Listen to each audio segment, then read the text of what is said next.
ನಮ್ದೊಂದು ಮಕ್ಕಳ ತಂಡ ಇದೆ. ನೀವು ಜಾಬ್ ಬಗ್ಗೆ ಎಲ್ಲ IAS ಎಲ್ಲ ಮಾತಾಡಿದ್ರಲ್ಲ, ಮತ್ತು ಸಿದ್ದರಾಮಯ್ಯನ ಭಾಳ ಜನ ಕೈ ಎತ್ತಲಿಲ್ಲ. ಅಂದರೆ ನಿಮ್ಮ ಪೊಲಿಟಿಷಿಯನ್ ಆಗ್ಬೇಕಂದ್ರೆ ನಿಮ್ಮದು ಏನೇನು ಮಾಡಬೇಕು? ಫಾರ್ ಎಕ್ಸಾಂಪಲ್, ಮೊದಲನೇದಾಗಿ ಗುರಿ ಇಟ್ಕೊಳ್ಬೇಕು, ಸಾಧನೆ ಮಾಡಬೇಕು, ಸಮಾಜ ಸೇವೆ ಮಾಡಬೇಕು, ನಿಸ್ವಾರ್ಥ ಗುಣ ಇಟ್ಕೊಳ್ಬೇಕು.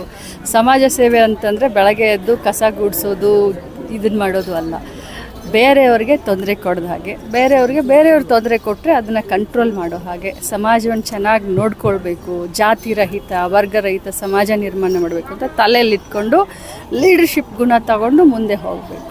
ಆವಾಗ ಸಿದ್ದರಾಮಯ್ಯನವರ ಖಂಡಿತ ಆಗ್ತೀಯ.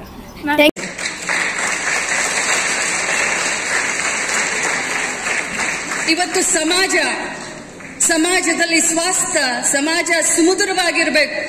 ಸಮಾಜವನ್ನ ನಾವು ಯಾವ ದಿಕ್ಕಿನಲ್ಲಿ ತೆಗೆದುಕೊಂಡು ಹೋಗಬೇಕು. ಯಾಕಂತಂದ್ರೆ ಇವತ್ತಿನ ಮಕ್ಕಳು ನಾಳೆ ನಮ್ಮ ಭವಿಷ್ಯ. ಬರೀ ನಿಮ್ಮ ಕುಟುಂಬದ ಭವಿಷ್ಯ ಅಷ್ಟೇ ಅಲ್ಲ, ಈ ರಾಜ್ಯದ ಭವಿಷ್ಯ, ಈ ದೇಶದ ಭವಿಷ್ಯ. ಮಕ್ಕಳ ಒಂದು ಪ್ರಶ್ನೆ ಕೇಳ್ತೀನಿ, ಇಲ್ಲಿ ಕೂತ್ಕೊಂಡವರಲ್ಲಿ ಎಷ್ಟು ಜನ IPS ಆಗ್ತೀರಾ? ಕೈ ಎತ್ತಿ. IPS ಆಫೀಸರ್ಗಳು ಓಕೆ 4-5 ಜನ, 10 ಜನ. IAS ಆಫೀಸರ್ಗಳು ಎಷ್ಟು ಜನ? ಓಕೆ. KS okay. ಡಾಕ್ಟರು ಸ್ವಲ್ಪ ಜಾಸ್ತಿ. ಇಂಜಿನಿಯರ್ಗಳು ಓಕೆ. ರಾಜಕಾರಣಿಗಳು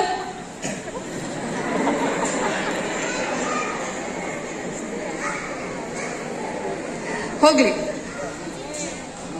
ಇವತ್ತಿನ ಮುಖ್ಯಮಂತ್ರಿಗಳಾದಂತ ಸಿದ್ದರಾಮಯ್ಯನವರು ಯಾರಾಗ್ತಾರ? ಕೈ ಎತ್ತಿ.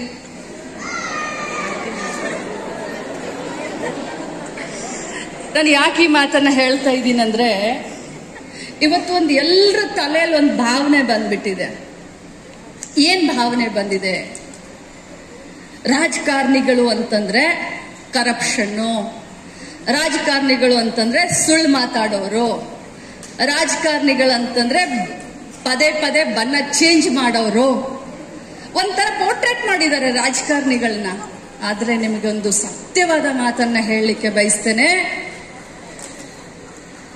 IAS ಆಫೀಸರ್ಗಳು ಜೀವನದಲ್ಲಿ ಒಮ್ಮೆ ಎಕ್ಸಾಮ್ ಕೊಡ್ತಾರೆ, KS ಆಫೀಸರ್ಗಳು ಜೀವನದಲ್ಲಿ ಒಮ್ಮೆ ಎಕ್ಸಾಮ್ ಕೊಡ್ತಾರೆ. ಆದ್ರೆ ರಾಜಕಾರಣಿಗಳು ಪ್ರತಿ 5 ವರ್ಷಕ್ಕೊಮ್ಮೆ ಜನತಾ ನ್ಯಾಯಾಲಯದಲ್ಲಿ ನಾವು ಎಕ್ಸಾಮ್ ಕೊಟ್ಟು, ಜನರ ಮನಸ್ಸಿದೆಯಲ್ಲ ಬಹಳ ಚಂಚಲ ಇರುತ್ತೆ. ನಾವು ಒಂದು ದಿನ ಮುಖವಾಡ ಹಾಕೋಬಹುದು ರಾಜಕಾರಣಿಗಳು, ನಾವು ತುಂಬಾ ಒಳ್ಳೆಯವರು, ನಾವು ತುಂಬಾ ಆದರ್ಶವಾದಿಗಳು, ಹೃದಯವಂತರು, ಕೆಲಸಗಾರರು, ಒಂದಿನ ಮುಖವಾಡ ಹಾಕೋಬಹುದು. ಆದ್ರೆ every day, every moment of this life ಜನ ನಮ್ಮನ್ನ ನೋಡ್ತಾ ಇರ್ತಾರೆ, ಜನ ನಮ್ಮನ್ನ ಫಾಲೋ ಮಾಡ್ತಾ ಇರ್ತಾರೆ.